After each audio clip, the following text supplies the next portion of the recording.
Bienvenidos a Conjetura Verosímil, porque se estudia siempre por placer, pero no solo por placer.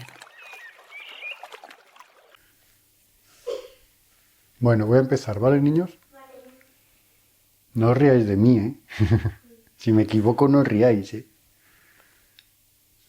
Hola, ¿qué tal? Bienvenidos a un episodio más de Conjetura Verosímil. Hoy vamos a hablar de este libro, Biografía de un cuerpo. Aquí lo tenéis, de Mónica Rodríguez. Es un libro no muy largo, tiene apenas unas 130 y pico páginas y me parece que es un libro muy apropiado y muy interesante para introducirnos en el maravilloso mundo de la novela.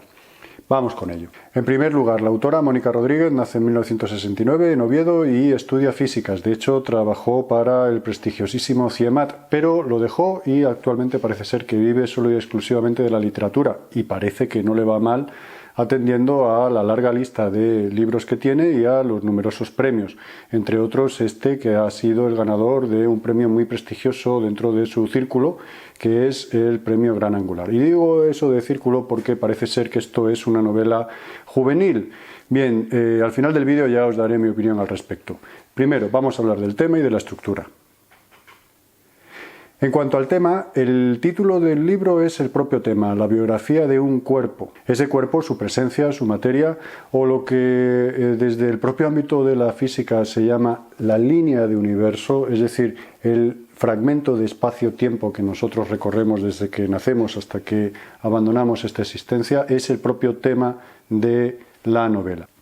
En cuanto a su estructura, veremos que es una trenza que gira en torno al protagonista, a Nijinsky y a la literatura, a las citas literarias y a la danza.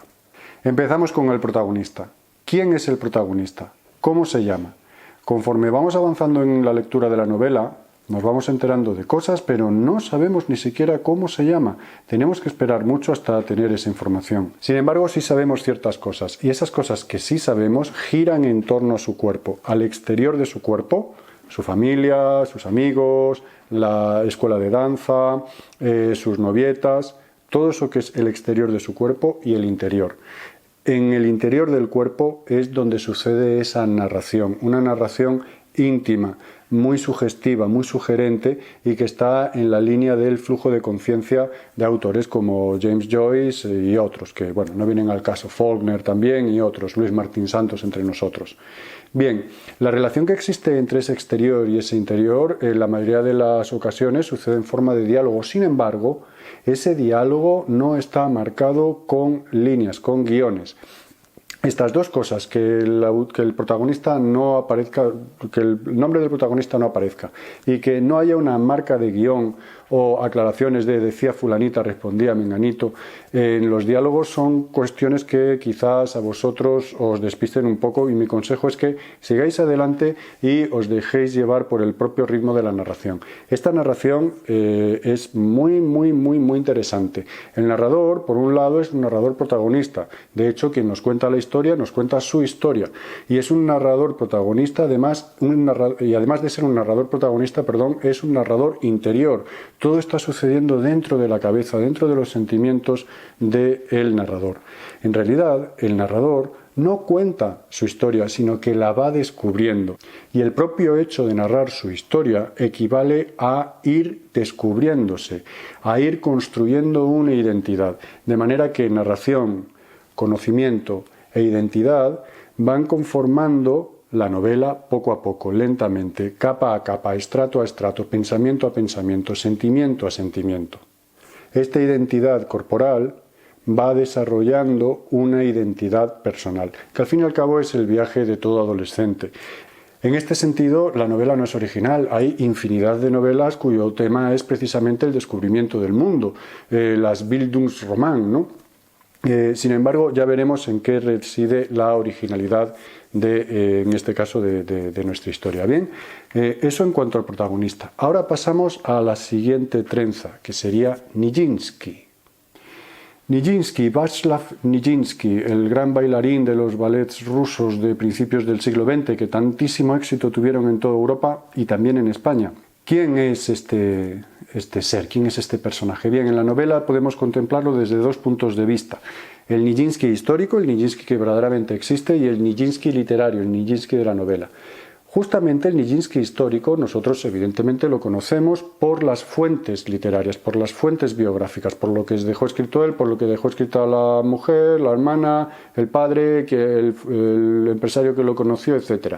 Pues bien, resulta que estas fuentes, como no puede ser de otra manera, en muchas ocasiones son contradictorias, de manera tal que la imagen que nosotros podemos tener del personaje histórico del gran bailarín Václav Nijinsky, en realidad son informaciones incompletas o incluso contradictorias. Además de esto, Nijinsky aparece como un propio personaje, es decir, es un coprotagonista de la novela, es un alter ego o un contrapunto del personaje Alex, el gran bailarín de la escuela, admirado por nuestro protagonista, es también un contrapunto o alter ego del padre del protagonista y desde luego es un contrapunto o alter ego del propio protagonista. De hecho, fijaos, el nombre de Nijinsky aparece decenas y decenas de veces desde prácticamente la segunda o tercera página de la novela. Sin embargo, el nombre de nuestro protagonista no aparece página tras página tras página, tenemos que esperar mucho a que nosotros sepamos cómo se llama. La presencia, por lo tanto, de Nijinsky es prácticamente tan importante como la presencia de nuestro protagonista. Y esos dos mundos, esas dos partes de la trenza, se unen con Petrushka.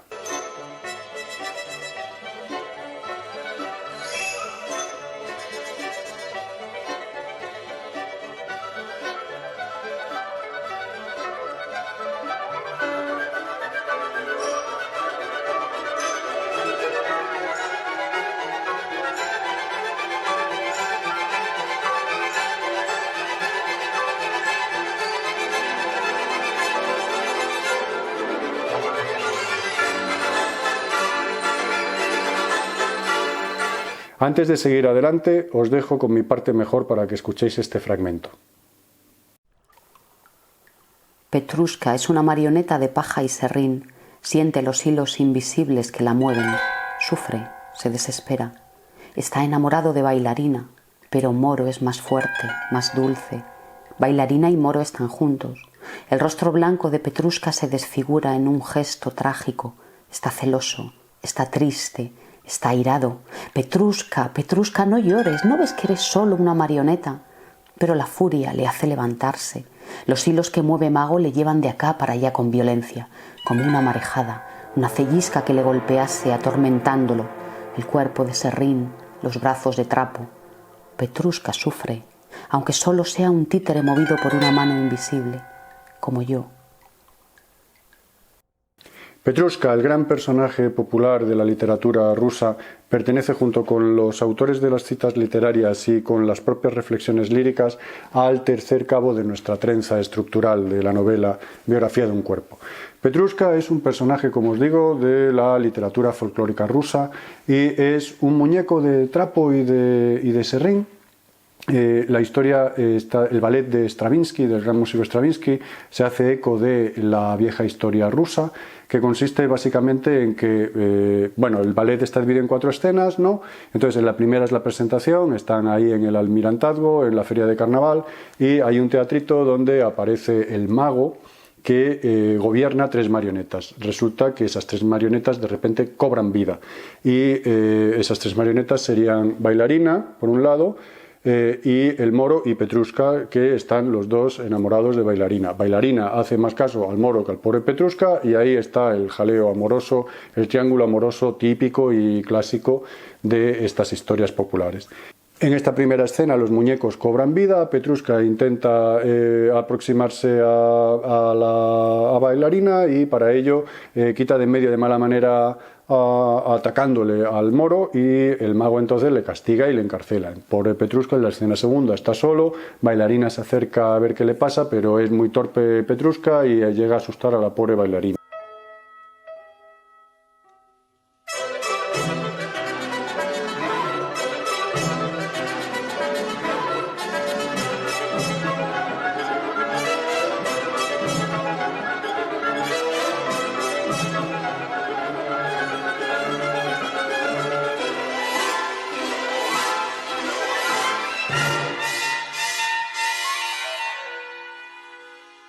En la escena tercera, Bailarina está tan a gusto con el moro, que también está encerrado, Petrushka se muere de los celos.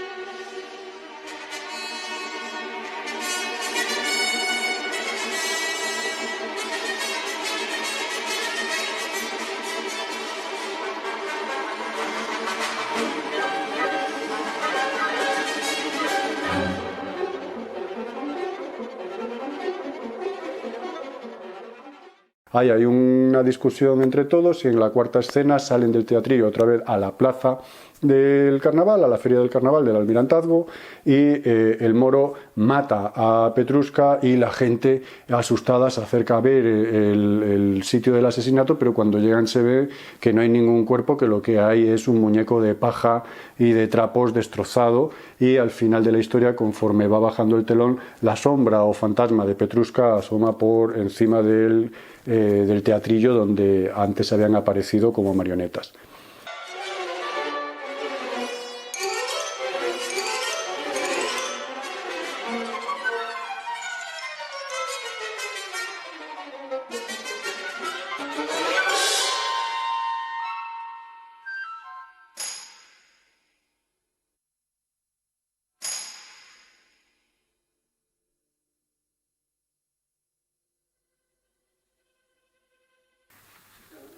¿Qué te pasa? Oh. ¿Que necesitas un diccionario? Bueno, espérate. Bien, esta es la historia de Petrushka. ¿En qué sentido nos ayuda a comprender la novela? En varios. Es una lectura muy rica. Yo voy a intentar simplificarlo todo lo que pueda. Para empezar, Petrushka es un muñeco que cobra vida. Y al cobrar vida, siente profundamente, tiene una vida sentimental muy profunda, muy humana, pero sin embargo apenas piensa. Petrushka vive en un entorno poblado absolutamente de sentimientos, no racionaliza. En este sentido, podríamos ponerlo en relación con la parte cuerpo del título Biografía de un cuerpo. Desde luego Petrushka es el extremo, el protagonista no tiene ese problema, el protagonista racionaliza su vida. Ahora bien, la mayoría de las cuestiones que tienen que ver con él pasan desde un punto de vista del sentimiento, de la sensibilidad y no tanto de la razón, no tanto de la lógica. Las marionetas están gobernadas. En muchos momentos el protagonista está preguntándose quién es. De hecho, hay varios fragmentitos en los que simplemente leemos eso, ¿quién soy yo? Las marionetas no son del todo conscientes de sí mismas, porque son marionetas, pero cobran vida. Al fin y al cabo, tienen un conato de individualidad, pero están permanentemente gobernadas, en este caso, por el mago. Desde luego, en el caso de nuestro protagonista y de la condición humana en general, hombre, pues si uno es teísta y uno cree en un Dios omnipotente que lo gobierna todo, pues ya está todo hecho. Pero si uno no es teísta, la imagen de la marioneta que cuelga, que cuelga de hilos que no son movidos por ninguna mano, pero tampoco por la mano propia, pues es una imagen bastante moderna del ser humano a partir del siglo XVIII.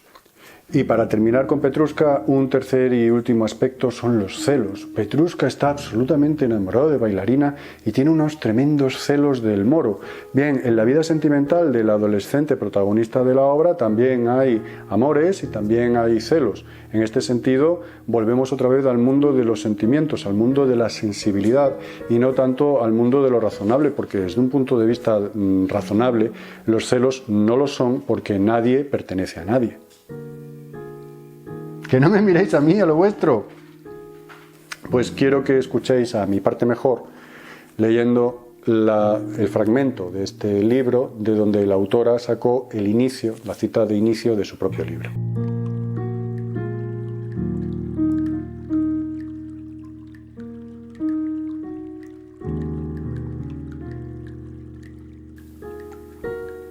Nadie me ha conocido bajo la máscara de la igualdad, ni ha sabido nunca que era una máscara, porque nadie sabía que en este mundo hay enmascarados. Nadie ha supuesto que a mi lado estuviese siempre otro, que al final era yo. Me creyeron siempre idéntico a mí. Vivimos todos lejanos y anónimos, disfrazados, Sufrimos desconocidos. A unos, sin embargo, esta distancia entre un ser y él mismo nunca se les revela. Para otros es de vez en cuando iluminada, de horror o de angustia, por un relámpago sin límites. Pero para otros existe esa dolorosa constancia y cotidianeidad de la vida.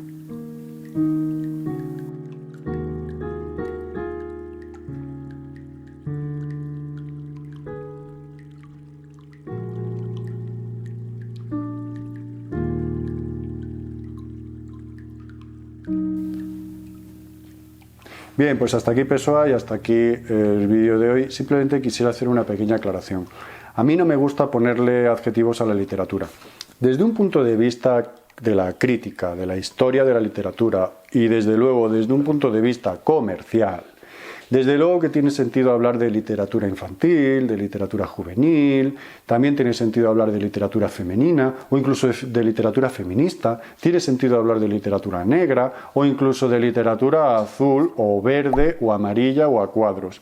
Pero, en mi opinión, desde un punto de vista estrictamente literario, no tiene sentido ponerle adjetivos a la literatura. A mí me parece que esta novela, La biografía de un cuerpo de Mónica Rodríguez, se ha ganado un puesto dentro de la historia de la literatura española, y ello por muchas razones. Pero creo que hay tres cuestiones que son fundamentales en la novela y que creo que aparecen en mayor o menor medida en la gran tradición literaria, por lo menos en lo que yo entiendo como tal. Una de ellas es la riqueza estructural. No se nos cuenta simplemente una historia dividida en capítulos, que eso en sí mismo no está mal, ¿de acuerdo? Sino que esa estructura se enriquece y va cambiando de aspecto dependiendo de si se está hablando de la realidad de un chaval adolescente de principios del siglo XXI, de un genio de la danza de principios del siglo XX o de un muñeco de trapo que de repente cobra vida.